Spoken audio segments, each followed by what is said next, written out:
Hola,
hola, hola, ¿se me escucha?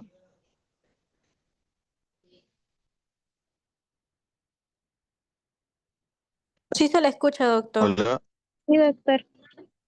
ya, perfecto. Deme un minuto y empezamos en un momento.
Por favor, chicos, ¿se está grabando la reunión? No, no. Oh, no, sí creo. Sí está grabando, sí está grabando. Solo no. Adelante, Ya, doctor Dan. chévere, chévere. Gracias, doctor Manuel. Vamos a empezar entonces. No, no, va a empezar de frente.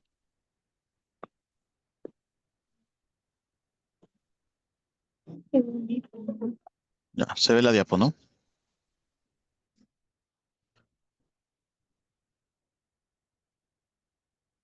Chicos, ¿se ve la diapo? Sí, doctor, sí se puede ver. Ya, perfecto, gracias. Ya. ¿Me escuchan bien todos? ¿Sí? Sí, Ya, doctor. vamos a hacer hoy día, gracias, plan de análisis, ¿ya? Esta clase va a ser dos partes. Una primera parte vamos a entender un poco los fundamentos y una parte, a pesar de ser una teoría, vamos a hacer como una especie de tallercito, ¿ya? Para ver un poco, hacer nosotros los cálculos de las medidas de asociación y después ya vemos de repente algo un poquito más avanzado, si es que mientras el tiempo nos lo permita, para generar nuestros propios análisis, ¿ya? A ver, primero tenemos que tener en cuenta que el análisis estadístico consta, o sea, lo que tenemos que hacer con análisis estadístico es sacar las conclusiones, ¿no? Determinar nuestras conclusiones de manera cuantitativa en función a los datos recolectados, ¿ya? La mayoría de estudios que ustedes van a hacer son estudios analíticos. Por lo tanto, el análisis que ustedes van a tener que realizar son análisis de contraste e hipótesis. Este análisis de contraste e hipótesis puede ser bivariado o multivariado. ¿Ya? La clase, hoy día vamos a ver el análisis descriptivo univariado y bivariado. La parte del multivariado lo vamos a ver en una siguiente clase. Pero eso no quita de que, si bien es cierto, su objetivo en la mayoría de casos de ustedes va a ser ver una asociación, eso no quita que ustedes tengan que también describir las características de su población. Entonces vamos a empezar con esa primera parte, el análisis descriptivo. Podríamos estructurar el análisis de manera genérica en la mayoría de proyectos en tres bloques: descriptivo, bivariado, multivariado, ¿ya? Vamos a empezar ahora entonces con la parte descriptiva, que son las bases. Ya habíamos visto variables, ¿no? Ya saben que en general hay dos grandes tipos de variables, numéricas y categóricas, ¿ya? Vamos a empezar con las categóricas, que son un poquito más fáciles de describir. Las variables categóricas o cualitativas, como son categorías, lo único que puedo hacer con ellas es contar cuántas son, o sea, calcular frecuencias. Pueden ser frecuencias absolutas o frecuencias relativas. Las frecuencias relativas se cuentan en función a un total y generalmente se expresan en porcentajes. Podríamos decir que las variables categóricas se expresan en frecuencias y porcentajes. ¿Cómo hay una frecuencia? Con el conteo, como ven ahí, ¿no? Por ejemplo, tengo un grupo de sujetos, de los cuales hay 200 sujetos, 128 varones y 72 mujeres, ¿no? Entonces, el porcentaje de varones es 64%, el porcentaje de mujeres 36%. ¿Hasta aquí está claro? Las variables categóricas, ¿sí? ¿Alguna pregunta? Ya. Luego pasamos a las variables numéricas o cuantitativas. Acá ya tengo otra forma de describirlas. Esto es análisis univariado, por si acaso. Ya es el análisis que yo realizo. ¿Cómo para que no salga esto? Es el análisis que yo realizo para describir. ¿Se acuerdan cuál era la diferencia de un trabajo descriptivo frente a un analítico? ¿Alguien se acuerda? Hemos hecho clases de diseños con ustedes, creo. O no era con el otro grupo. No, con ustedes fue porque fue acá. O bueno, arriba. ¿Se acuerdan cuál era la diferencia entre un descriptivo y un analítico? Eso es fundamental, chicos. Esto es un ABC de un médico. Un médico no puede graduarse sin saber la diferencia entre un descriptivo y un analítico. O sea, ni siquiera estoy preguntando función de supervivencia. Ya, el analítico analiza y el descriptivo describe, no. El descriptivo, ¿cómo? Exacto, la causa, por ahí va. Exactamente. En un analítico, yo trato de ver una causa y un efecto. O sea, ver si un factor, una variable independiente, influye sobre un desenlace, una variable dependiente. Veo como mínimo una asociación, ¿no? Que yo espero, o yo metodológicamente trato de averiguar si hay una relación causa-efecto. En cambio, un estudio descriptivo, solamente describo las variables. Por ejemplo, si en vez de describir acá el sexo, estuviera describiendo una enfermedad, por ejemplo, la prevalencia de diabetes, y yo digo que el 36% tiene diabetes, tranquilamente se puede ser un objetivo de un estudio descriptivo. Por eso se llama estadística descriptiva o también llamada univariada, ¿Por qué? Porque se analiza cada variable. Ahora, de repente no es una enfermedad, pueden ser varias enfermedades. Puedo sacar la prevalencia de diabetes, la prevalencia de hipertensión, la prevalencia de hipotiroidismo, etcétera. En cualquier caso, es un análisis descriptivo, univariado, porque estoy analizando cada variable. ¿Ya? Lo mismo voy a hacer ahora, pero con las variables numéricas. A las variables numéricas no le puedo sacar un porcentaje, ¿no? Si yo quiero calcular, por ejemplo, cuál es la edad en grupo de todos ustedes, yo no puedo decir la edad es tanto por ciento, no tendría sentido, ¿no? Lo que se usa en las variables numéricas son las medidas de tendencia central. Ya las medidas de tendencia central pueden ser media, mediana, moda. Me imagino que estos números les suenan. Alguna vez lo habrán visto en la clase de estadística. Creo que en segundo ciclo han llevado estadística. No sé si han vuelto a hablar de esto entre todo ese lapso, pero las que nosotros normalmente usamos en epidemiología son la media. La media es el promedio, por si acaso. Yo creo que todos ustedes entienden lo que es el promedio o alguien no lo tiene claro. Promedio. El promedio es la principal medida. Por ejemplo, si yo quiero saber, yo quiero resumir la edad de todos ustedes en un solo número, podría hacerlo calculando el promedio. No sé, si acá el promedio de edad de repente, no sé, 21 años, digamos. Supongamos que fuera 21 años. Yo digo que acá la mayoría de edades rondan o están cerca de los 21 años. Me da como que una idea, ¿no? Me da una idea de cuál es la edad general, ¿no? Pero hay veces en las que, digamos que, no sé, a las 7 personas que están ahí en el fondo se retiran de la clase y en vez de eso vienen personas que vienen con su segunda carrera, tercera carrera, tal, y vienen unas 7 personas de 80 años más o menos. Estoy poniendo un ejemplo muy extremo para que se entienda. ¿El promedio de edad cuál creen que sería? ¿Sería 21? No, probablemente suba, no sé, 30, 35. Pero si yo les digo a ustedes así a ciegas, tengo una clase con una edad promedio de 35 años, ¿qué se imaginan? Un grupo de gente con edades, o sea, como la mía de repente, ¿no? Que estén todos más o menos por esa edad. No se imagina un grupo de chicos de veintitantos años y un grupo de ancianos de 7 personas ancianas. No se imaginan eso, ¿no? Entonces, cuando hay esos datos extremos, el promedio pierde un poco de utilidad. En ese caso usamos otra medida de tendencia central que es la mediana. ¿Ya? ¿Saben qué es la mediana? ¿Alguien se acuerda cómo se calculaba la mediana? Vamos a verlo, ¿ya? Exactamente, muy bien. Sí, sí, muy bien. El promedio, como ven acá, la media es el promedio, ¿no? Sumo todos los valores y los divido. A ver, un ratito. ¿Qué ha pasado?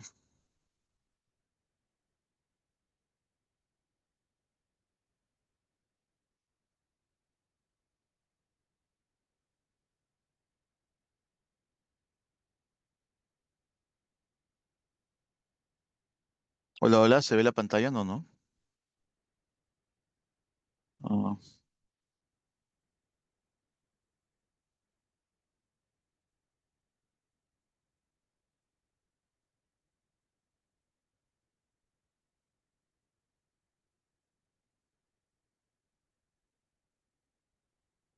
ahí está.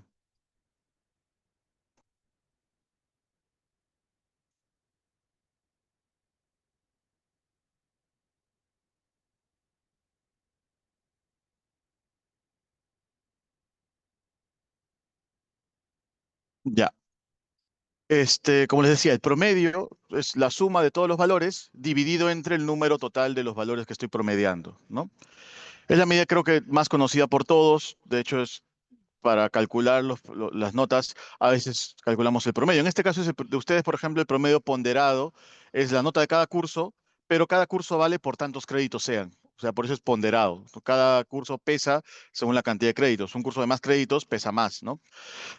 Y la mediana. Y como bien han dicho, la mediana es el valor central. También se le llama percentil 50 a la mediana. ¿Por qué percentil 50? Porque es el valor que marca la mitad, o sea, el 50% de los datos. A la izquierda va a estar el 50% de los datos, a la derecha el 50% de los datos. La mediana es el percentil 50. Y si se imaginarán, pues, que si hago este mismo ejercicio acá, ¿no? En el ejemplo acá análogo en la diapositiva, si yo cambiara estos últimos sujetos que se fueron y entraron los estudiantes que eran ya adultos mayores, esta mediana no se mueve, sigue estando al medio. Entonces, la mediana es un valor, una medida de tendencia central que se suele afectar menos cuando hay datos extremos. Entonces, en líneas generales, tengo dos formas de presentar los datos numéricos. Una es la media y otra es la mediana. La mediana la usaré, de preferencia usaré la media, pero en algunos casos voy a tener que usar la mediana, que va a ser generalmente cuando tenga datos extremos. ¿Cómo nos vamos a dar cuenta si tenemos datos extremos? Lo vamos a ver en un momento. Antes de ver la desviación estándar y esto. Ya, esta es la distribución de una variable numérica. ¿Ya? Las variables numéricas en la naturaleza,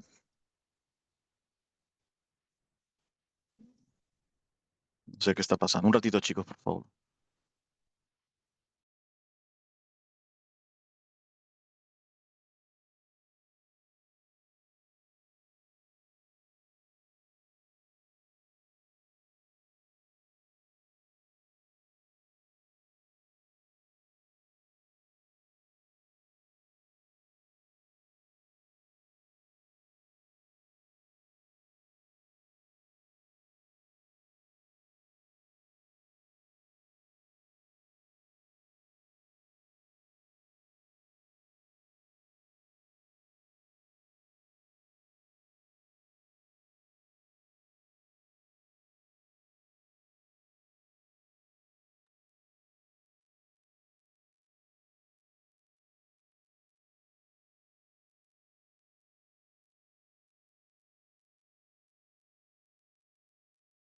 Ya,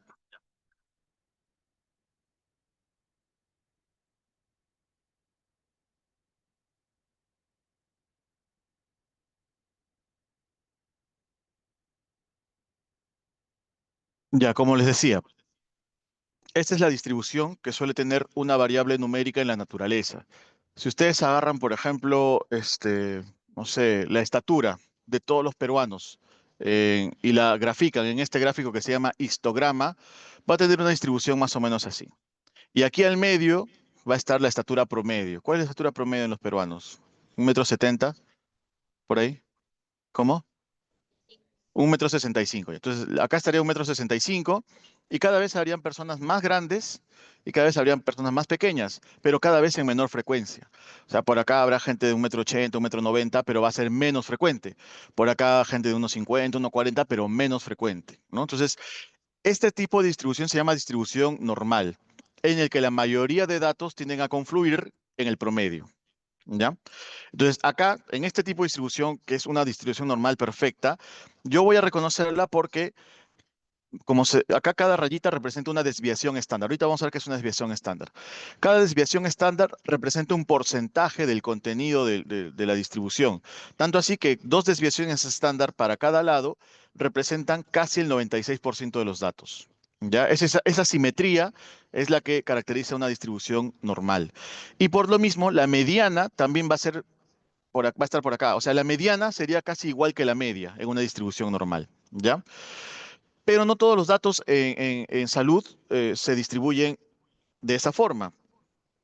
Hay datos, por ejemplo, sesgados, distribuciones sesgadas, como estas de acá. Por ejemplo, si yo hago ahorita la cantidad de plata que gana la gente al mes. O sea, hay un montón de gente que ganamos muy poquita plata, que estamos acá a la izquierda, pero va a haber seguramente algunas personas que ganen mucha plata, ¿no? Pero no van a ser muchos, van a ser menos personas, que van a estar muy a la derecha. Esa es una distribución sesgada. O sea, no es una distribución normal. Si yo calculara el promedio, por ejemplo, en este tipo de distribución, voy a tener que el sueldo de los peruanos de media es cierto número, pero que la gran mayoría está muy lejos de esa media. Como ven acá, la media se aleja del grupo más grande de datos, ¿no? Acá está la media, ¿no? La mediana un poco resiste esto, pero igual. O sea, en este caso la mediana puede ser más representativa en este tipo de distribución que la media. La media sí es muy sensible a datos extremos, ¿ya? Entonces, dicho eso, cuando yo vaya a describir mis variables numéricas, usaré media o mediana dependiendo de la distribución de los datos. Ahora, les pongo un caso un poquito más, a ver, digamos que yo tengo dos salones de pocos niños, ¿ya? O de pocos adolescentes. En un salón o mejor, de que han dado un examen. Ya 5 personas han dado examen en un salón y tienen las siguientes notas. Tienen 10, 10, 20 y 20. ¿Cuál sería el promedio de ese salón? Hacia el ojo. ¿Cómo? Tienen 10, 10, 20, 20. ¿Cuál sería el promedio? 15, ¿no?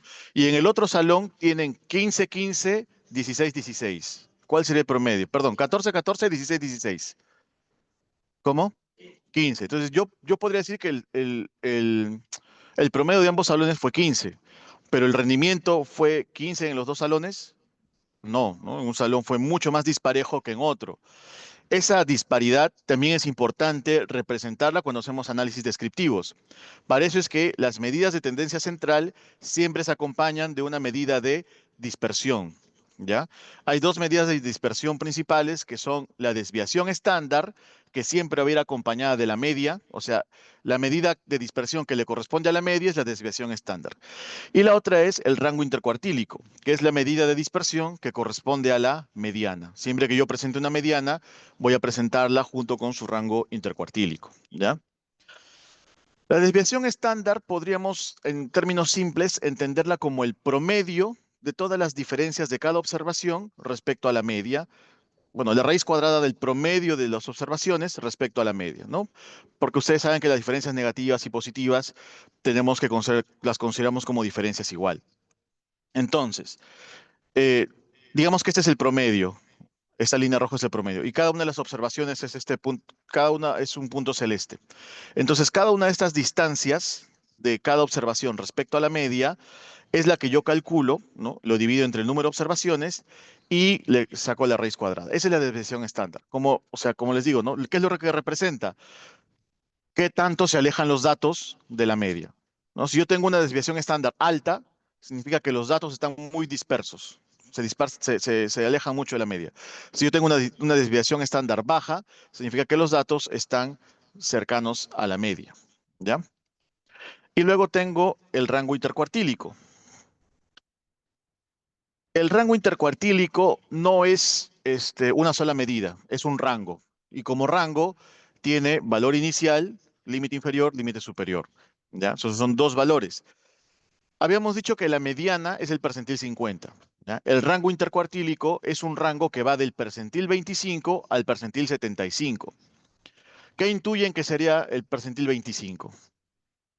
¿Cómo? Exactamente, el que divide la primera cuarta parte con la segunda cuarta parte, ¿no? El primer cuartil del segundo cuartil. Por eso se llama rango intercuartílico. En este caso, en esta distribución de datos, el percentil 50 es 10, ¿no? La mediana es 10. De los que quedan a la izquierda, el dato que está al medio son estos dos. Entonces, ¿cómo calculo aquí el percentil 25? Sería la media de estos dos, que es 5. Y en el caso de la derecha, el percentil 75, de manera análoga, sería aquel que divide el tercer cuartil con el cuarto cuartil, ¿no? Que sería en este caso 13, ¿no? La media de estos dos sería 13. Entonces, si yo tengo acá para describir estos datos, tengo una mediana de 10 y un rango intercuartílico que va de 5 a 13, ¿no? Ya se imaginarán que este rango intercuartílico encierra, por así decirlo, la mitad de los datos, ¿ya? Si es que en algún momento yo calculo medianas o cualquier percentil, ¿no? Percentil 50, percentil 25, percentil 75, y el valor que está en medio o el que está en el lugar de cada uno de los percentiles no es un solo valor, sino que son dos, por ejemplo, puede darse si tengo números pares. Cuando tengo una distribución de números pares, al medio no va a haber un solo valor, van a haber dos. Lo que se hace es calcular la media de esos dos valores que están ubicados en ese percentil, ¿ya? Bien, hasta aquí está claro, chicos. ¿Alguna pregunta? ¿Todo claro? Bien. Estos son algunos ejemplos de cómo se presentan las características descriptivas. Por ejemplo, el sexo, frecuencia, porcentaje. Por ejemplo, aquí, en este caso son los puntajes de una escala que los presentan con mediana, rango intercuartílico. ¿Cómo sé que es mediana y rango intercuartílico? Porque acá dice mediana y rango intercuartílico. Rango intercuartílico es RIC, ¿no? Rango intercuartílico. Pero si no dijera rango intercuartílico y mediana acá, ¿ustedes se darían cuenta que esa es una mediana y rango intercuartílico o no? A ver, ustedes ya conocen que generalmente se presenta con media más o menos desviación estándar o con mediana y rango intercuartílico. Entonces, si aquí hay un valor y aquí hay una medida de dispersión que son de dos valores, lo más probable es que sea un rango intercuartílico, porque la desviación estándar es un solo valor. Como ven acá en esta tabla, por ejemplo aquí, el promedio de edad de 60 años el rango intercuartil, perdón, y la desviación estándar es más menos 15,9. Generalmente la desviación estándar se presenta así, más menos, justo después de la media, más menos y el valor de la desviación estándar. Y generalmente el rango intercuartílico se presenta así como ven acá, la mediana del puntaje y entre paréntesis el percentil 25 y el percentil 75, ¿no? ¿Se entiende hasta acá, chicos? ¿Alguna pregunta? ¿Quieren que revisemos de nuevo algo? ¿Todo bien? Ya, continuamos entonces. Ahora vamos a ver el análisis bivariado. Como habíamos dicho, el análisis bivariado lo que busca es encontrar una asociación entre variables, ¿ya? Y aquí hay varias formas de poder hacerlo. Y esta es, digamos, la parte en la que deben quedar claros algunos conceptos que, por cierto, sí vamos a explorar antes de pasar a este punto. En epidemiología hay algunos conceptos que ustedes deberían conocer que son la prevalencia y la incidencia. Ya hemos hablado de eso en clases anteriores. Les he hecho un poco de hincapié en las prácticas, en las TEOs, pero creo que no es es algo tan importante que creo que podríamos repasarlo brevemente acá. La prevalencia es un conteo, una medida de frecuencia que determina cuántas personas con una enfermedad o condición hay en un momento específico dividido entre un total de personas de ese momento. O sea, es una proporción, es una frecuencia relativa, es un porcentaje, porque lo estoy calculando en función a un total de personas. La cuestión de esto, la prevalencia se caracteriza porque es en un momento en el tiempo, ¿ya? Es en un punto en el tiempo. Y se expresa en forma de proporción, ¿no? Sería más o menos así sería su fórmula. La prevalencia sería el número de personas con cierto atributo dividido entre el total de personas en ese momento. Si, por ejemplo, tengo una serie de tiempo de varias personas y yo quiero conocer una prevalencia, quiero conocer la prevalencia en algún momento de abril, por ejemplo, contaré la cantidad de personas enfermas en ese momento. Una, dos, tres, cuatro, cinco personas. Del total de personas, que son 10, o sea, creo que se ha corrido la animación. 10 personas, ¿no? Entonces, 5 entre 10, ¿cuántas serán? 50%. Entonces, la prevalencia de esta enfermedad en abril es 50%. Si, por ejemplo, lo quiero hacer ahora en septiembre tengo una, dos, tres personas enfermas, cuatro personas que es la 6, porque la persona 4 nunca se enfermó y la persona 5 se enfermó en febrero, pero sanó en agosto. O sea, en septiembre ya no cuenta como persona enferma, ¿no? La persona 7 también está enferma. La persona 8 se murió en junio, entonces ya no cuenta tampoco como enferma. Y 6 y 7 y la última persona que justo se enfermó en septiembre. Sobre un total de personas, 7 personas enfermas entre el total de personas que son 9, porque hay una persona que ya falleció, no cuenta en el total de personas, que sería 0,78, que sería 78%. Entonces, la prevalencia. Hay otro concepto que es la incidencia, ¿ya? Incidencia hay varias formas de medir, pero para no confundirlos mucho, vamos a hablar de la incidencia acumulada, ¿ya? Porque hay otro tipo de incidencia que es la tasa de incidencia, que esa es una incidencia que tiene en cuenta el tiempo dentro de su medición. La incidencia acumulada son las personas que desarrollan una enfermedad durante un periodo de tiempo, dividido entre el número de personas que estuvieron susceptibles de enfermar al inicio, ¿no? Son los casos nuevos y se puede obtener en estudios longitudinales. Y es la medida que usamos para calcular el riesgo. Ya cuando veamos riesgo relativo en un rato más, deben saber que es un riesgo, que es una comparación de riesgos en función a la incidencia, ¿ya? Y se expresa también en forma de proporción. ¿Cómo sería? La incidencia acumulada sería el número de personas que enferman a lo largo de un periodo del tiempo, dividido entre el total de personas susceptibles de adquirir esa enfermedad al inicio del tiempo. O sea, las personas que iniciaron el seguimiento sanas, por así decirlo, ¿no? Entonces acá tengo la misma serie de tiempo, pero en este caso para calcular incidencias ya no cojo un punto en el tiempo, porque para calcular una incidencia tengo que hacer un seguimiento, tengo que coger al menos 2 puntos en el tiempo. Y en este caso, pues inicio el seguimiento al comienzo de enero y lo termino en el mes de julio, ¿no? Durante este periodo de tiempo tengo un caso, 2 casos, 3 casos, 4 casos, 5, 6, 7 casos. 7 personas se enfermaron en ese periodo de tiempo, ¿no? Los casos nuevos son 7. Y los divido entre las personas que estuvieron en riesgo al inicio, que fueron 10, ¿no? Porque las 10 personas que estaban en el seguimiento estaban sanas al inicio. Entonces eso me da una incidencia acumulada de 70%, ¿no? De enero a julio. Si por ejemplo lo hiciera de marzo a junio, ¿no? En este caso ya no cuento a la persona 1 como un caso nuevo, porque esa persona empezó enferma, no se enfermó durante el periodo. No lo cuento. Los casos nuevos son la persona 2, la persona 6, la persona 7 y la persona 9, que son 4 casos nuevos. 4 casos nuevos y los divido entre el total de casos susceptibles. que son 8. ¿Por qué? Porque la persona 1 y la persona 5 ya iniciaron enfermas. Entonces ya no entran al conteo de la incidencia acumulada. En este caso, la incidencia acumulada sería 50%. ¿Está claro, chicos? ¿Está acá? ¿Alguna pregunta? ¿No? ¿Está muy claro o no está nada claro? Es una de las dos. Espero que sea la primera. Bien.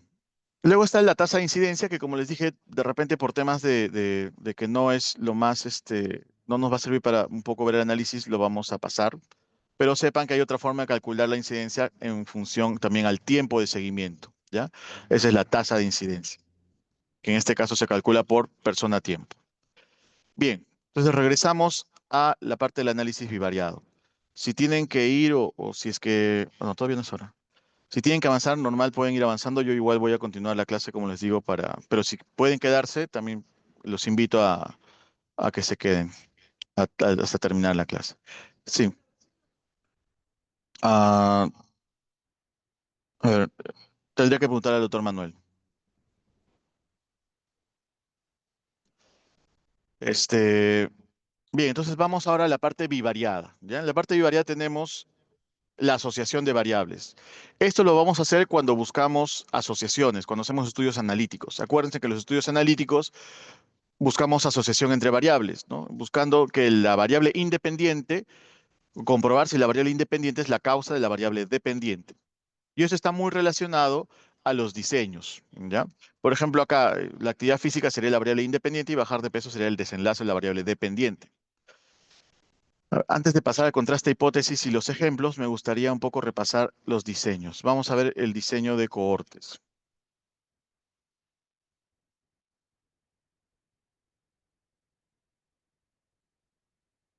Mm, mm, Ya. En un estudio, por ejemplo, analítico de cohortes, que es, digamos, el estudio analítico el que todos quisiéramos hacer, pero no lo podemos hacer porque a veces no tenemos ni tiempo ni plata. Yo, ¿cómo hago un estudio analítico? Formo primero dos grupos, un grupo expuesto y un grupo no expuesto en función a la variable independiente. Por ejemplo, si quiero saber si fumar es un factor de riesgo para cáncer, en un estudio de cohortes formaré un grupo que fuma y un grupo que no fuma. El grupo que fuma será el expuesto y el grupo que no fuma será el grupo no expuesto. ¿Ya? Entonces, yo lo que voy a hacer es calcular la incidencia del desenlace, o sea, de la variable dependiente en ambos grupos, ¿no? Y compararlos. El grupo expuesto, cuántos desarrollan la enfermedad, y en el grupo no expuesto, cuántos no la desarrollan. Como es un estudio de cohortes, tiene seguimiento. Cada cohorte es como el ejemplo que les puse, que había un seguimiento. A los dos grupos les hago ese seguimiento. Hoy voy contando los casos nuevos en cada grupo, cosa que calculo la incidencia de la enfermedad en cada grupo. A diferencia de los otros estudios, en los estudios de cohortes se calcula la incidencia. Y la incidencia es la medida con la cual yo estimo el riesgo. Entonces, en un estudio de cohortes yo sí puedo calcular el riesgo. Entonces, calculo el riesgo de tener la enfermedad de cáncer en el grupo expuesto y el riesgo de la enfermedad de cáncer en el grupo no expuesto, ¿no? Digamos que en el grupo expuesto, 3 de 6 expuestos se enfermaron, la incidencia fue 50%. Y en el grupo no expuesto, uno nada más de los seis no expuestos se enfermaron, que es 17%. Entonces, el análisis bivariado va a ir en función a esta comparación, ¿ya? ¿Por qué se llama bivariado? Porque tengo... Un ratito, chicos.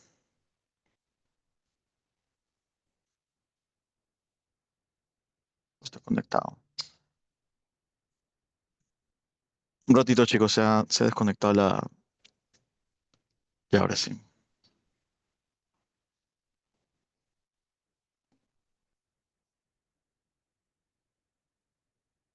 Ya. El análisis bivariado lo que va a hacer es comparar. Acuérdense, cada vez que hago un análisis bivariado, yo comparo. ¿Ya? Comparo. Cuando yo veo asociación entre variables, lo que hago es comparar. Acá tengo los grupos formados en función a la variable independiente que es fumar. Y acá tengo el conteo de cada uno de los desenlaces en cada grupo, o sea, la incidencia de cáncer en cada grupo. Si yo quiero ver la asociación entre fumar como variable independiente y tener cáncer como variable dependiente, lo que hago es comparar la incidencia de cáncer en el grupo expuesto frente a la incidencia de cáncer en el grupo no expuesto. ¿Qué estoy comparando aquí, chicos? No, estoy comparando el desenlace, pero ¿cómo esto? ¿El desenlace es categórico o numérico? ¿La incidencia de cáncer es numérico? O sea, tú tienes un promedio de cáncer, algo así, o tienes cáncer o no tienes cáncer. ¿Tienes cáncer o no tienes cáncer? ¿Qué variable es entonces? Dicotómica, que es categórica. Categórica, dicotómica, ¿no? Entonces, ¿cómo presentábamos las variables categóricas? ¿Se acuerdan? Lo dijimos al comienzo. ¿Con promedios o con porcentajes? Promedios. O sea, promedio de cáncer también sacamos acá. Prevalencia, o en el caso de prevalencia si fuera transversal. Como es longitudinal, incidencia. Muy bien, incidencia. Estoy comparando las incidencias. En este caso estoy comparando la incidencia acumulada.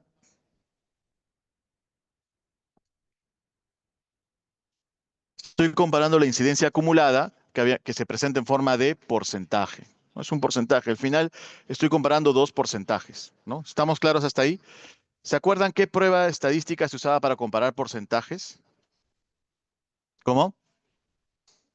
Riesgo relativo podríamos usar acá. Muy bien. Riesgo relativo es una forma de comparar riesgos, ¿no? Que pueden ser porcentajes si es que es incidencia acumulada o pueden ser tasas si es que es tasa de incidencia. ¿Qué otra prueba podemos usar para comparar porcentajes?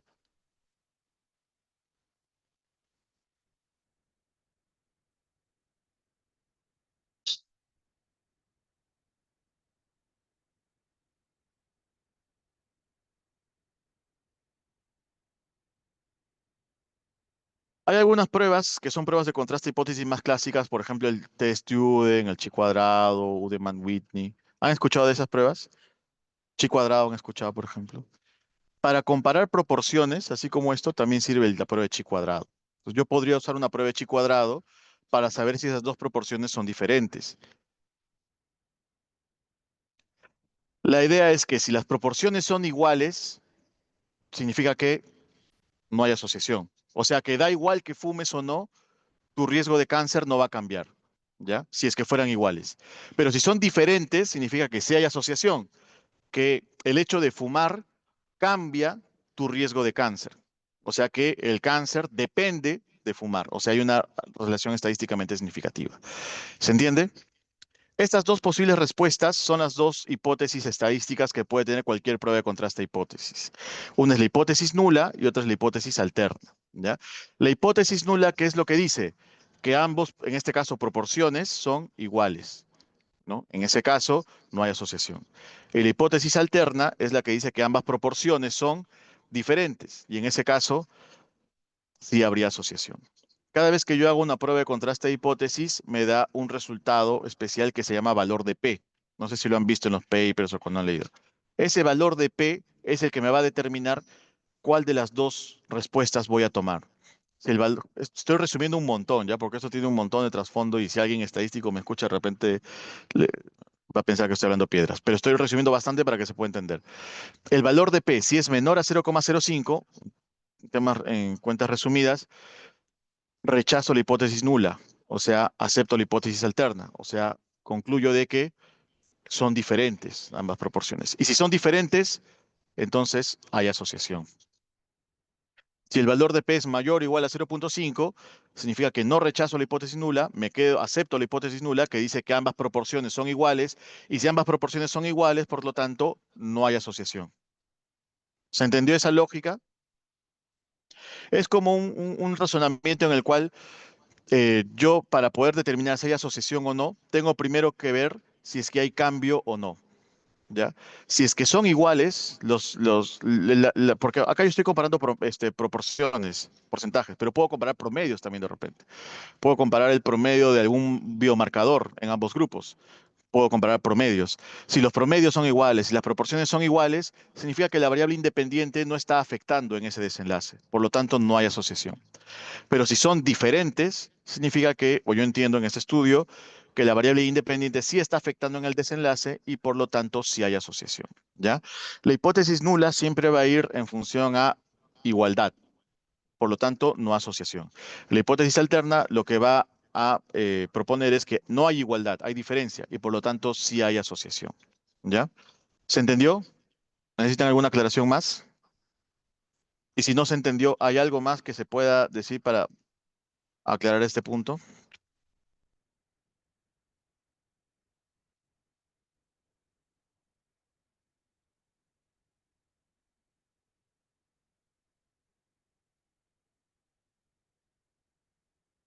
Bien, continuamos entonces. Por ejemplo, aquí vamos a ver un ejemplo.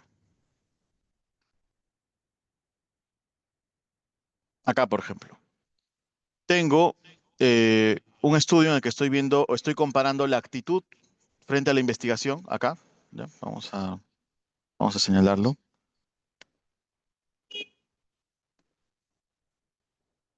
La actitud frente a la investigación en hombres y mujeres, ¿no? Primero, me gustaría que, yo les había comentado la otra vez, ¿no? Que nos entrenemos en ver tablas de contingencia. Acá ustedes pueden calcular la prevalencia, por ejemplo, de actitud inadecuada en hombres y la prevalencia de actitud inadecuada en mujeres. A ver, sacar mi mouse.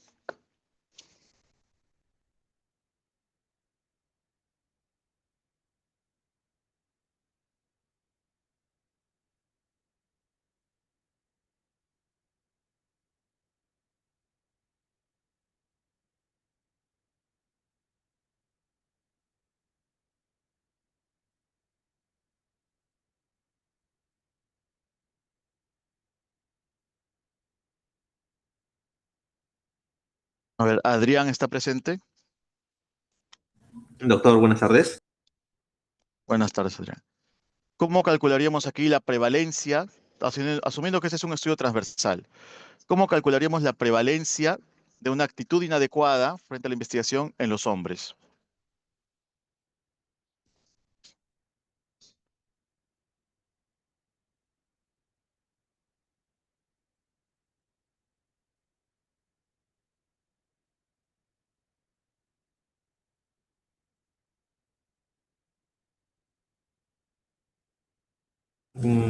Quizás podríamos agarrar el número de casos de existentes, o sea, el número de casos de hombres sobre sobre la población total, doctor. Claro, la población total, en este caso de hombres, ¿cuál sería? Ah, 328, doctor. 328 son los hombres que tienen actitud adecuada. O sea, eso es una parte de los hombres.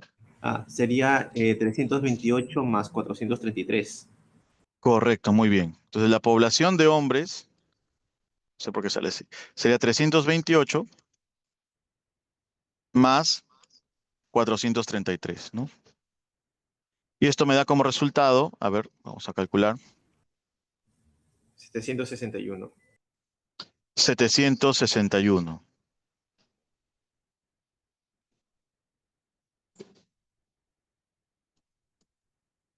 Ya. De esos 761 hombres, ¿cuántos tienen actitud inadecuada? 433. 433, ¿no? Que son estos de acá. Entonces, ¿cuál será la prevalencia de actitud inadecuada en los hombres?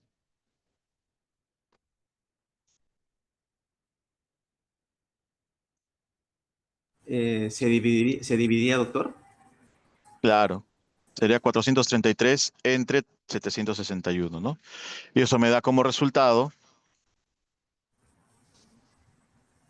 0.56. 0,56, que lo podemos poner como 56%.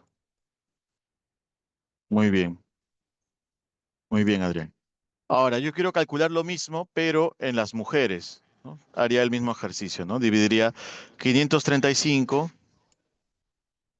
entre el total de mujeres, que son 535 más 258, ¿no? Vamos a ver. O si alguien tiene una calculadora a la mano, me ayudaría. 535 entre, entre el total de mujeres, que sería la suma de estos dos, ¿no?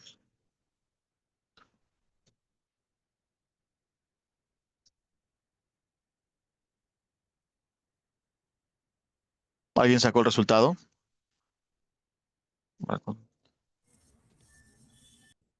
485 entre cuánto, doctor. Entre el total de mujeres. A ver, 258 más 535, que es 793.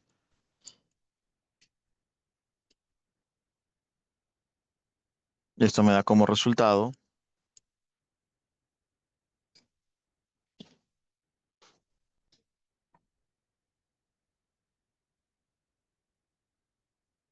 67%. ¿Es correcto? ¿Me confirman ese dato?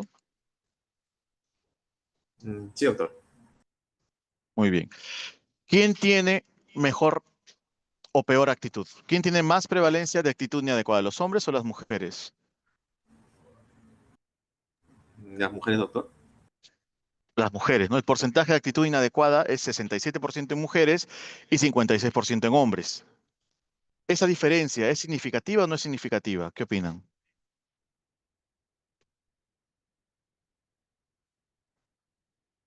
Cualquiera. Bueno, doctor, la diferencia sería del 11%, así que sí, sería significativa. ¿Qué es lo que importa cuando yo determino si hay una diferencia significativa o no? ¿Qué pasó?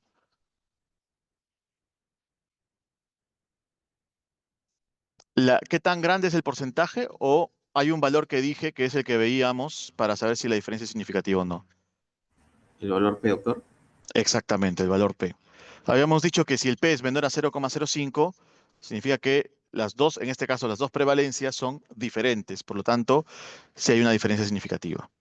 Pero si el valor de P es mayor o igual a 0,05, significa que son iguales, por lo tanto no sería significativa. En este caso, ¿el valor de P cuánto es? No dice un valor exacto del valor de P, ¿no? Pero al menos da una pista.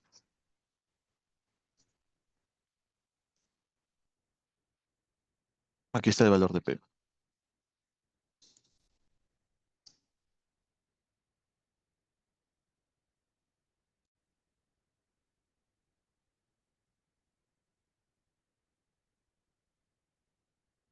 ¿Qué dice el valor de P?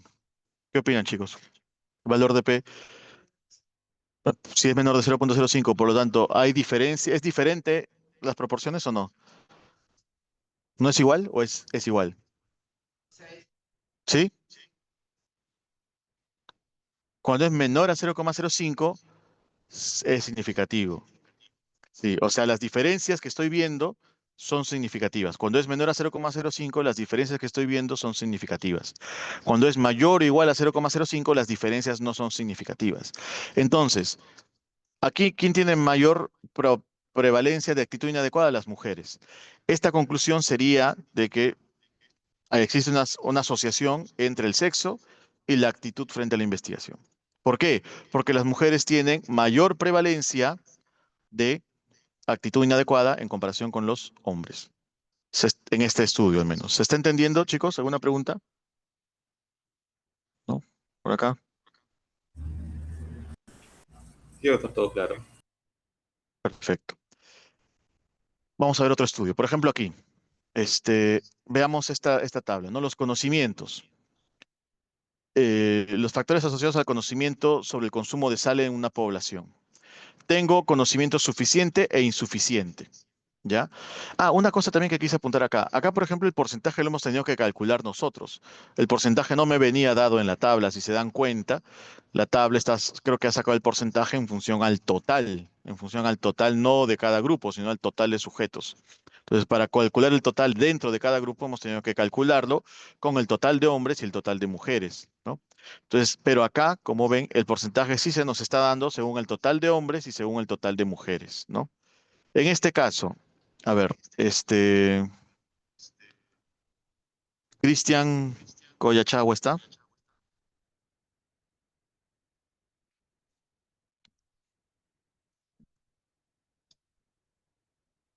¿Cristian Coyachagua está presente o está ausente? Parece que está ausente. Daniela Oriundo, perdón.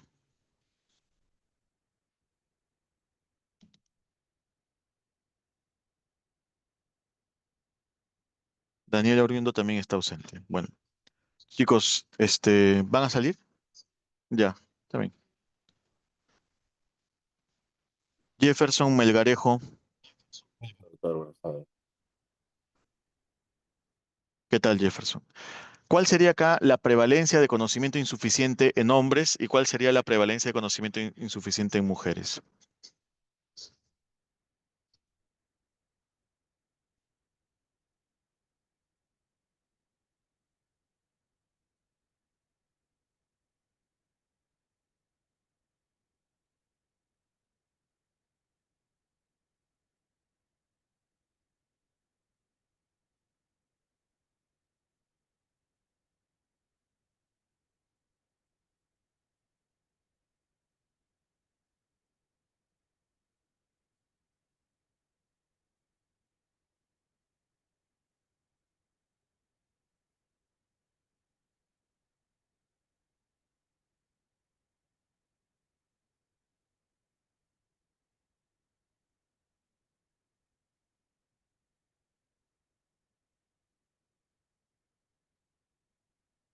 Jefferson, ¿estás ahí?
Hola, hola chicos, ¿se me está escuchando?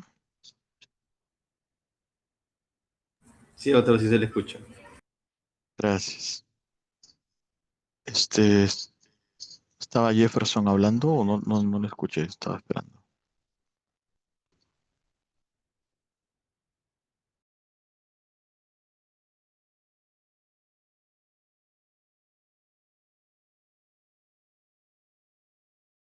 Ah, están en clase. Ya, bueno, yo no voy a pedir mucha participación entonces. Bien, este, en este caso tenemos que las prevalencias se están calculando según cada grupo, ¿no? El grupo de mujeres está el porcentaje, lo sabemos porque suma 100 por cada fila, ¿no? Suma 100 por grupo de mujeres y suma 100 por grupo de varones. En este caso, el conocimiento insuficiente, por ejemplo, insuficiente es mayor en los varones. Y esta diferencia de 52% frente a 40% es estadísticamente significativa porque el valor de P es menor a 0,05, ¿no? Habíamos dicho ya, cuando el valor de P es menor a 0,05 significa que las diferencias que estoy comparando, los valores que estoy comparando son diferentes. Por lo tanto, yo puedo aquí concluir de que existe una asociación entre el sexo y el nivel de conocimientos. Claro que sería más detallado decir de que los hombres tienen mayor proporción de conocimiento insuficiente que las mujeres. Esa sería la interpretación más correcta, ¿no? En este caso, ¿qué prueba se podría haber usado? La prueba de chi cuadrado, ¿ya? La prueba de chi cuadrado es la que se suele usar en este tipo de análisis, cuando yo comparo proporciones. Claro que si es que hay frecuencias pequeñas, y esto ya podríamos entrar en detalle después, cuando hay frecuencias pequeñas, la medida, la prueba estadística a usar ya suele cambiar y suele ser la exacta de Fisher, ¿no? Que es una prueba análoga a la prueba de chi cuadrado en la que también veo diferencia de proporciones, pero que está un poco más adaptada a cuando hay frecuencias pequeñas, ¿ya? Muy bien. Ahora, también puedo comparar valores numéricos. Por ejemplo, en este caso estoy comparando medianas, ¿no? Y rango intercuartílico. Tengo aquí la mediana y rango intercuartílico. En este caso es la edad de los que viven a gran altitud frente a la edad de los que no viven a gran altitud, ¿no? Vemos que en ambos casos la mediana es 36, pero el rango intercuartílico sí varía en ambos grupos, ¿no? Pero no es estadísticamente significativa esa diferencia. ¿Por qué? Porque el valor de P es 0,05, ¿no? Acá, por ejemplo, también estoy comparando promedios, ¿no? Estoy comparando el promedio de, por ejemplo, acá el promedio de perímetro cintura, en este caso en tres grupos, ¿no? Tengo el promedio y la desviación estándar. Y veo que en el índice de masa corporal, el perímetro de cintura, en el índice de masa corporal normal, el perímetro de cintura es 80,3 más menos 5,9. En sobrepeso es 90,9 más menos 6,3. Y en obesidad es 102,4 más menos 9,3. Estos tres son iguales o diferentes. El valor de P me dice que son diferentes, ¿no? Los tres son diferentes. Acá en este caso lo que se ha usado es la prueba de ANOVA. Cuando yo comparo más de dos promedios, uso la prueba de ANOVA. En este caso se habría usado la prueba de Kruskal-Wallis, perdón, de Udemann-Whitney. Cuando yo comparo dos medianas o dos grupos de valores, uso la prueba de Udemann-Whitney. Si estuviera comparando dos promedios, usaría TD-Student, ¿ya? Y si estuviera comparando más de dos valores, más de dos medianas, usaría la prueba de Kruskal-Wallis, ¿ya? Digamos, acá un poco es un resumen de las pruebas, ¿no? Cuando tengo una variable cualitativa frente a otra variable cualitativa, ¿no? Por ejemplo, una variable que forma grupos y una variable que se mide en porcentajes, puedo usar la prueba de chi cuadrado o la prueba exacta de Fisher, ¿no? Si es que en cambio voy a comparar una variable cualitativa o voy a buscar la asociación entre una variable cualitativa y una variable cuantitativa, usaré TD-Student si la variable cualitativa tiene dos categorías. Pero si la variable cualitativa tiene más de dos categorías, como hemos visto ahí en el sobrepeso, usaré ANOVA, ¿ya? ANOVA. Luego, si es que la variable cuantitativa tiene distribución no normal, es decir, tiene valores extremos, habíamos dicho que cuando pasa eso ya no usamos medias, ¿no? Entonces ya no voy a comparar medias, ya no voy a comparar promedios, voy a comparar medianas, ¿ya? Medianas. En ese caso, ya no, el análogo, si es que la variable cualitativa tiene dos grupos, dos categorías, uso la prueba Udemann-Whitney, como en el ejemplo que hemos visto acá. Dos categorías, la prueba de Udemann-Whitney. Pero si tuviera más de dos categorías, usaremos la prueba de Kruskal-Wallis, ¿no? También la puedo usar Kruskal-Wallis cuando hay dos categorías, pero ya no puedo usar un Udemann-Whitney si tengo más de dos categorías, ¿no? Y por otro lado, tengo también las correlaciones, ¿no? Cuando yo veo, ya, o sea, todo lo que hemos visto hasta ahora es información de grupos, ¿no? Se forman grupos porque hay una variable cualitativa, categórica, y una variable numérica. Pero cuando las dos variables son numéricas, en ese caso, uso correlación, ¿no? Pruebas de correlación.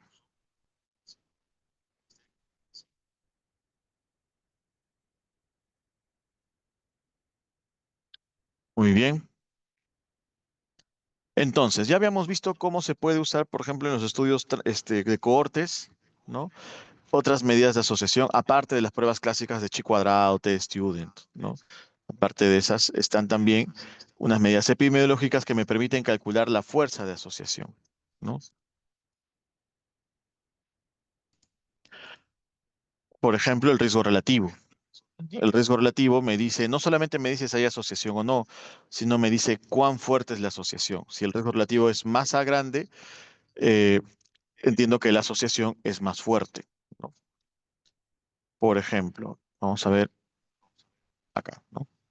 ¿Cómo calculamos el riesgo relativo? Este es un ejercicio que me gustaría que ustedes también traten de hacer practicar, ¿no? Con una tabla de contingencia, calcular el riesgo en cada grupo. En este caso, por ejemplo, los que fuman son 225, de los cuales 53 han desarrollado cáncer. Entonces, el riesgo de cáncer en los que fuman es 23,6%. Aquí en los que no fuman, que son 235, el riesgo de desarrollar cáncer es, o sea, hay 29 que han desarrollado cáncer. Sería 29 entre el total de sujetos expuestos, que serían 235, que es 12,3%. Entonces aquí el riesgo relativo es la división del riesgo en un grupo entre el riesgo en el otro grupo, ¿no? Que sería en este caso 1,919. Entonces, ¿yo cómo lo interpreto? Los que fuman tienen 1,91 veces el riesgo de cáncer en comparación a los que no fuman, ¿no? Casi el doble podría ser, ¿no? A ver, un ratito hasta que cargue la pantalla.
Gracias por avisar, Adrián. Sí, estaba con el micro apagado.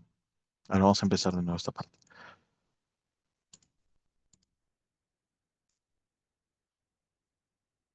Ya, ya. Entonces, tenemos un estudio en el que se quiere ver los factores asociados a mortalidad, ¿no? Y es un estudio de cohortes porque hay seguimiento. Entonces, lo que yo acá tengo es, voy a tomar como variable independiente esta variable, que es soporte oxigenatorio al ingreso, ¿ya? Y siempre que haga este tipo de medidas de asociación, tengo que tener ubicada una categoría de referencia, es decir, una categoría que sea contra la cual compare, que generalmente suele ser la categoría que tiene menos riesgo del desenlace o que tendría menos riesgo del desenlace. Por ejemplo, en el ejemplo que vimos anteriormente, eh, fumar era la categoría de exposición y no fumar era la categoría de no exposición. Esa categoría de no exposición suele ser la categoría de referencia, ¿ya? No fumar suele ser la categoría de referencia. En este caso, la categoría de referencia para esta variable es ingresar respirando espontáneamente, ¿no? Tengo a los que ingresan con cánula binasal, tengo a los que ingresan con máscara de reservorio y tengo a los que ingresan con ventilación mecánica. Esas son las categorías de la variable independiente. Y la variable dependiente tiene dos categorías, que es mortalidad, ¿no? Fallecido, no fallecido, fallecido o alta. ¿Ya? Entonces, el riesgo aquí, el desenlace es fallecer. Entonces, voy a calcular el riesgo de fallecer en cada uno de los grupos, ¿no? Y acá tengo que los que ingresan respirando espontáneamente, el riesgo de fallecer es 33%. ¿Por qué? Porque yo divido 72, que es la cantidad de sujetos fallecidos, entre el total de sujetos que ingresan respirando espontáneamente, que es 72 más 146, ¿no? Esto me da como resultado 33%. Y hago lo mismo con las demás categorías. Por cada categoría calculo el porcentaje, el riesgo del desenlace, ¿no?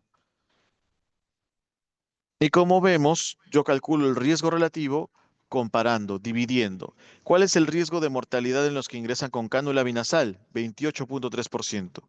¿Cuál es el riesgo de mortalidad en los que ingresan respirando espontáneamente? 33%. Entonces, siempre, como la categoría de referencia es respirar espontáneamente, estas siempre van al denominador. En este caso, la división me da como resultado 0.86. ¿No? 28, si quieren ustedes pueden comprobarlo, 28.3 entre 33 es igual a 0.86. Entonces, el riesgo relativo, ¿no? de morir en los que respiran, en los que ingresan con cánula binasal es 0.86 veces en comparación a los que ingresan con respirando espontáneamente. Pero aquí hay un punto importante.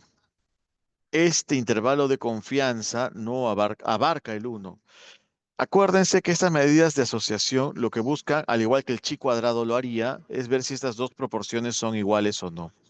Si es que fueran iguales, el riesgo relativo sería 1. Entonces, cuando tengo un riesgo relativo, tengo que ver si el intervalo de confianza es una medida de inferencia estadística. Nos dice qué tanto este riesgo relativo es el verdadero en la población. Entonces, con este intervalo de confianza que va de 0,65 a 1.13, significa que en la población el riesgo relativo está entre este rango. ¿Esto qué significa? Que con un 95% de confianza, el riesgo relativo en la población puede ser 1. Y si un riesgo relativo es 1, significa que no hay asociación, ¿ya? Entonces, no es estadísticamente significativo, ¿ya? Este valor de P no es el que refleja estas asociaciones, por si acaso. Este valor de P es un valor de P de una prueba de chi cuadrado para la comparación de estas dos variables, que nos dice que sí.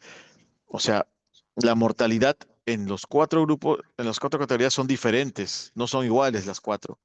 Pero yo no estoy con la prueba de chi cuadrado, acá yo no puedo comparar grupo con grupo, comparo todos los cuatro grupos en general. Entonces, cuando tengo variables independientes que tienen más de dos grupos, me conviene hacer estas medidas de asociación porque esas comparan cada grupo con la referencia, que en este caso es ventilación espontánea.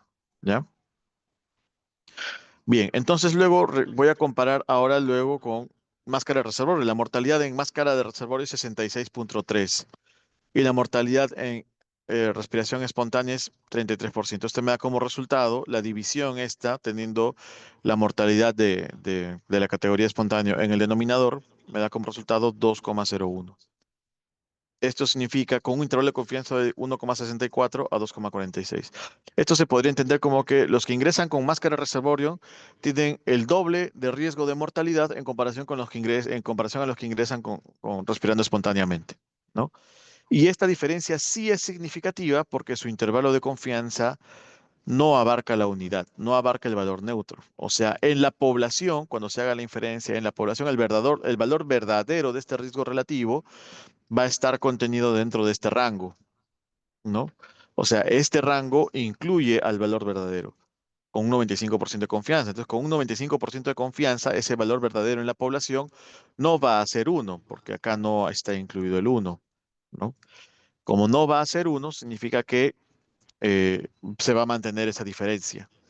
Porque si estuviera contenido el 1, significaría que puede ser 1 en la población. Y si es 1 en la población, entonces no habría asociación. ¿Por qué? Porque son iguales los riesgos de mortalidad en estas dos categorías. Pero como en este caso no abarca el 1, digo que sí hay asociación porque se van a mantener diferentes en la población la mortalidad de estas dos categorías. Y lo mismo hago con ventilación mecánica, ¿no? El riesgo de mortalidad en ventilación mecánica es 100% porque de los 5 pacientes que ingresaron con ventilación mecánica, los 5 han fallecido. Entonces yo dividiré 100 entre 33, que me da como resultado 3.03, ¿no? Casi como que el triple. Acá yo puedo decir, los que ingresan con ventilación mecánica tienen el triple de riesgo de mortalidad en comparación a los que ingresan respirando espontáneamente, ¿no? Por ejemplo. Bien. Ahora veamos otra medida de asociación importante que es el odds ratio. Ahora, para hablar del odds ratio es importante hacer un matiz, porque el odds ratio, a diferencia del riesgo relativo, lo que comparaba el riesgo relativo era la incidencia acumulada en cada grupo, ¿no? Y habíamos dicho que podríamos tratarlo como una proporción, la incidencia acumulada, porque si no se trata de tasas, sería una proporción. Bueno, a ver, vamos a ver si aquí hay un transversal.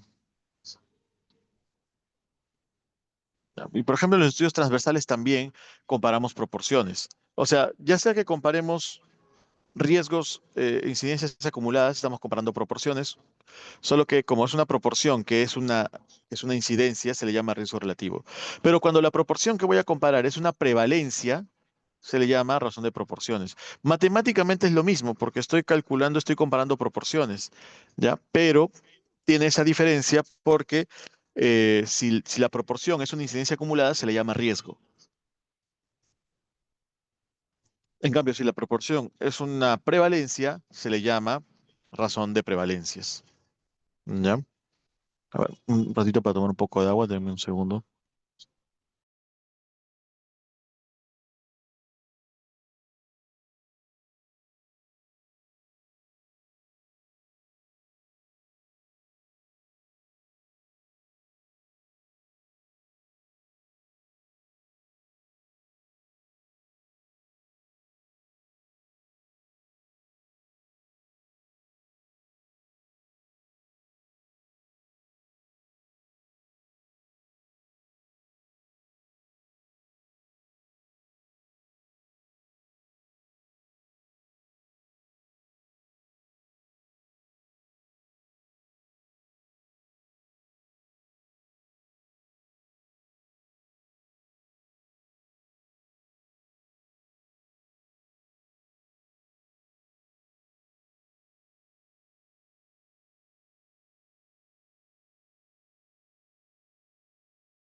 Bien. Uy, se desconectó un ratito. A ver.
Ratito, chicos, acá el internet de la universidad está un poquito fallando.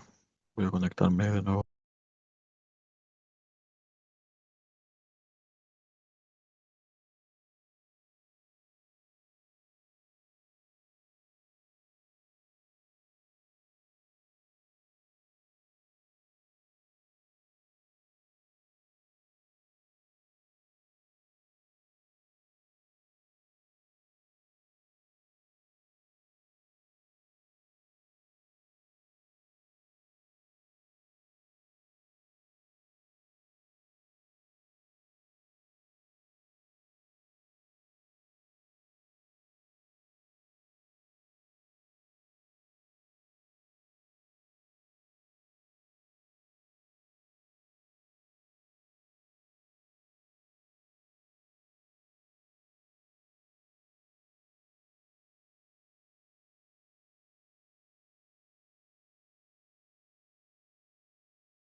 Chicos, ¿alguien tiene acceso para que me acepte, por favor, en el Meet, en el Zoom, para poder proyectar?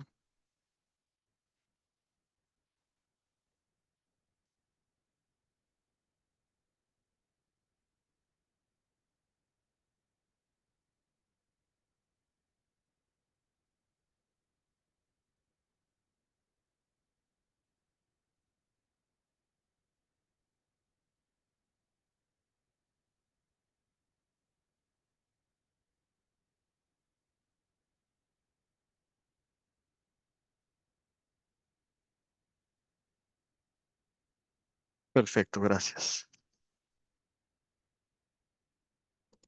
Por favor, denme el host.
Ya, perfecto.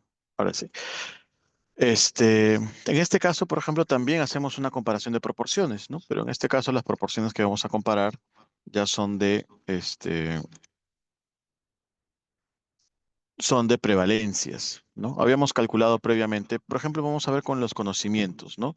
Aquí podemos calcular la prevalencia de eh, conocimientos buenos, por ejemplo, que sería 300. Primero vamos a calcular el total de hombres y el total de mujeres, ¿ya? Vamos a sumar primero cuántos hombres y cuántas mujeres hay en cada grupo. Un segundo.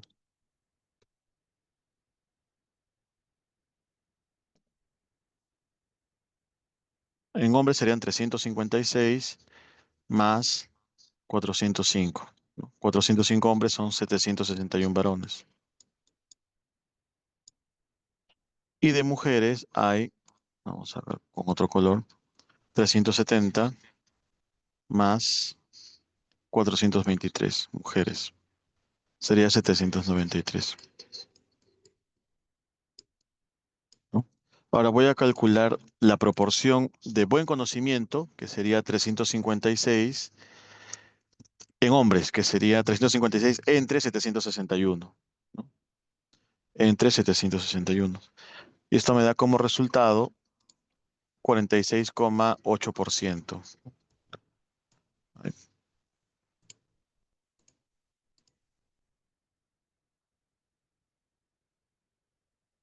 46,8%. Y en mujeres, el porcentaje de buen conocimiento sería la división de 370, que son las mujeres con buen conocimiento, entre el total de mujeres, que serían 793, que me da como resultado 46,7%.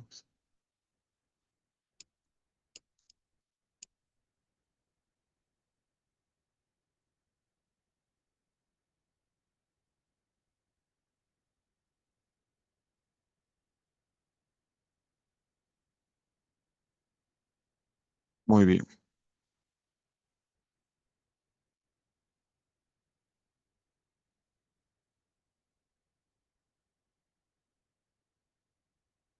Ahora voy a calcular el porcentaje de conocimientos insuficientes. Esto lo voy a hacer con otro color.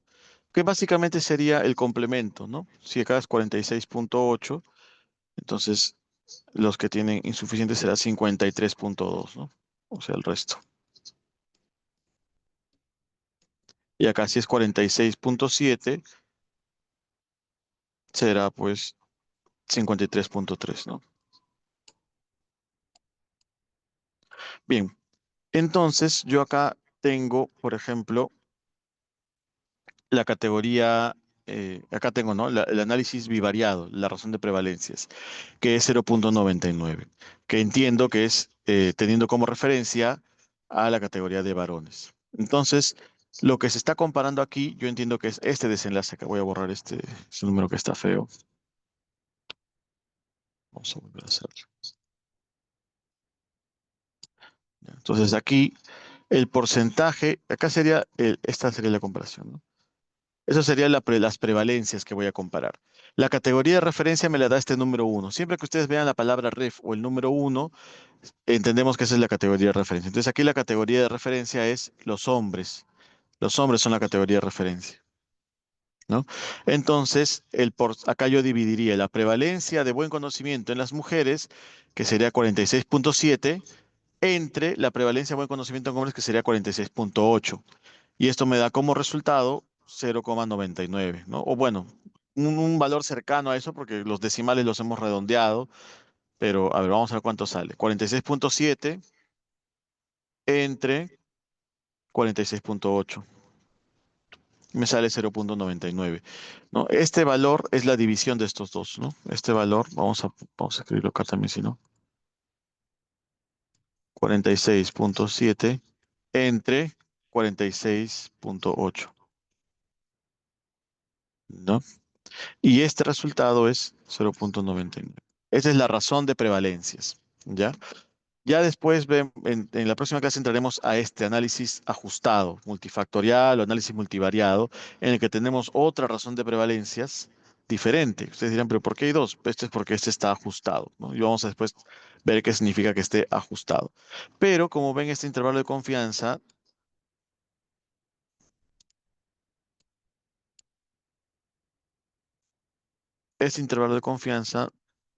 no abarca, perdón, sí abarca el uno.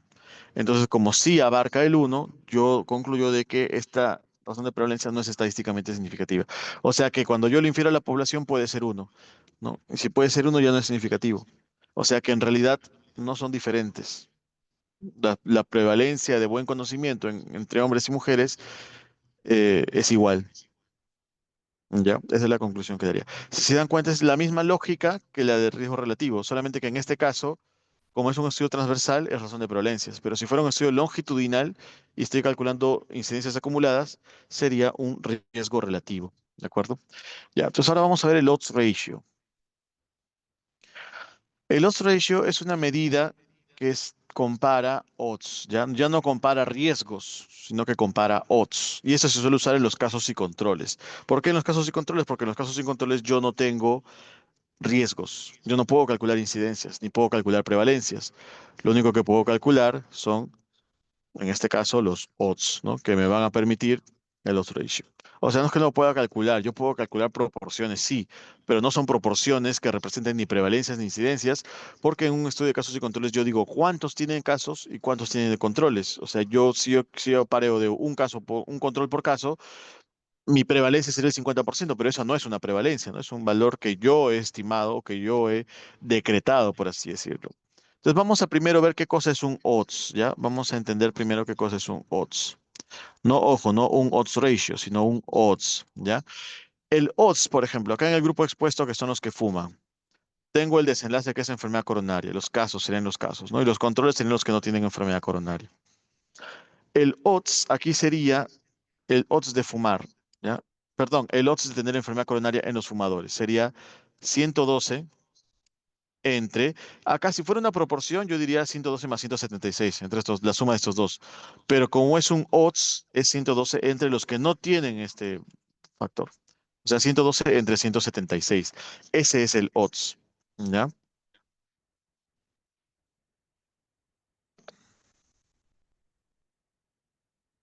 A ver, ¿qué vamos a ver? Sería 112 entre 176, me da como resultado 0,66, 0,64, ¿no? Muy bien. Luego tengo ahora el odds, pero en el otro grupo, en el grupo que no fuma, vamos a ponerlo así. ¿Ya? Acá sería 88, o sea, el odds de tener la enfermedad, ojo, 88 entre 224, que son los que no tienen la enfermedad, ¿no? Acá sería 0,39. Acá ya no lo pongo con porcentaje, porque tranquilamente un odds puede ser más de uno también. Entonces, ¿cuál es el odds de tener enfermedad coronaria en los fumadores? 0,64. ¿Cuál es el odds de tener enfermedad coronaria en los no fumadores? 0,39. Entonces, yo puedo calcular aquí el odds ratio. Recuerden que en el denominador siempre va la categoría de referencia, que en este caso es no fumadores. Sería 0,64 entre 0,39,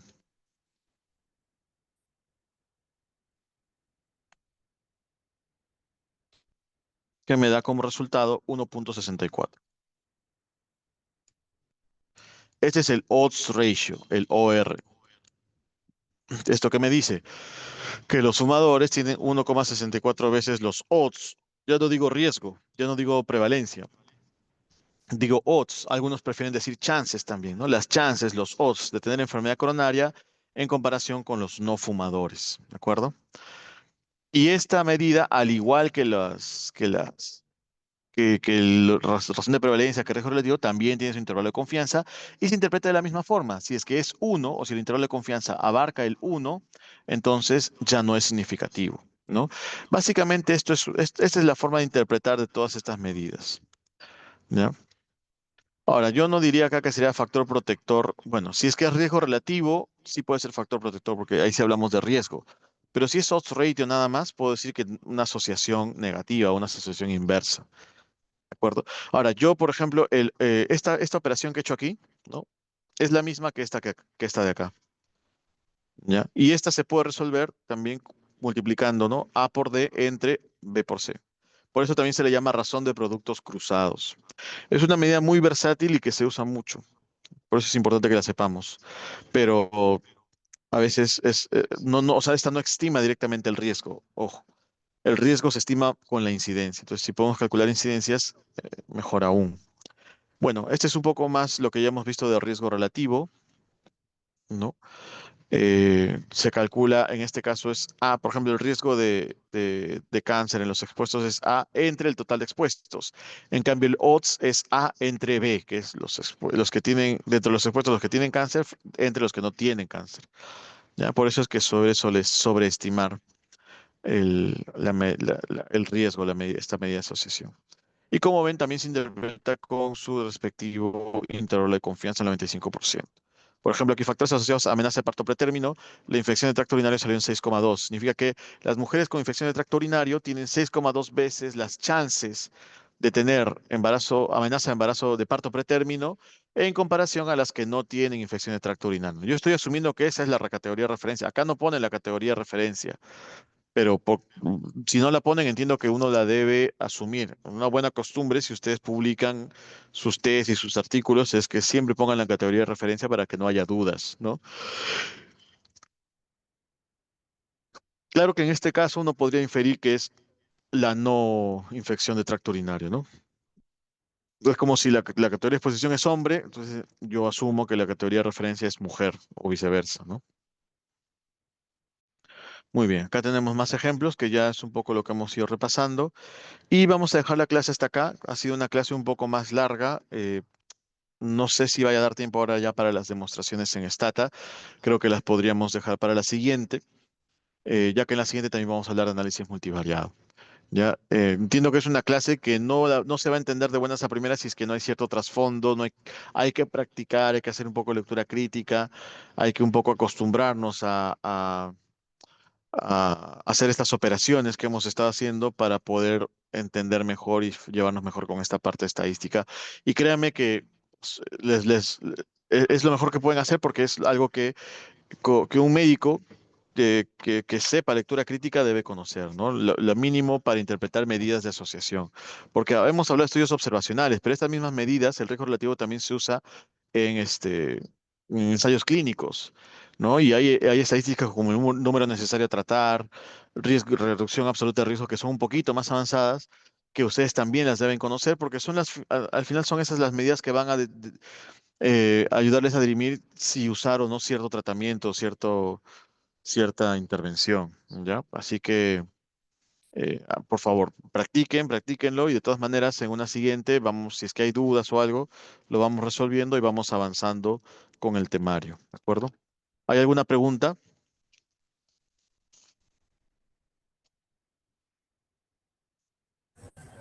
Todo claro, doctor. Muy bien. Gracias por su atención entonces, chicos. Les agradezco que tengan buenas tardes y continuemos la siguiente. ¿Ya? Hasta luego. Listo. Gracias, doctor. Buenas noches. Gracias, Adrián. Buenas noches.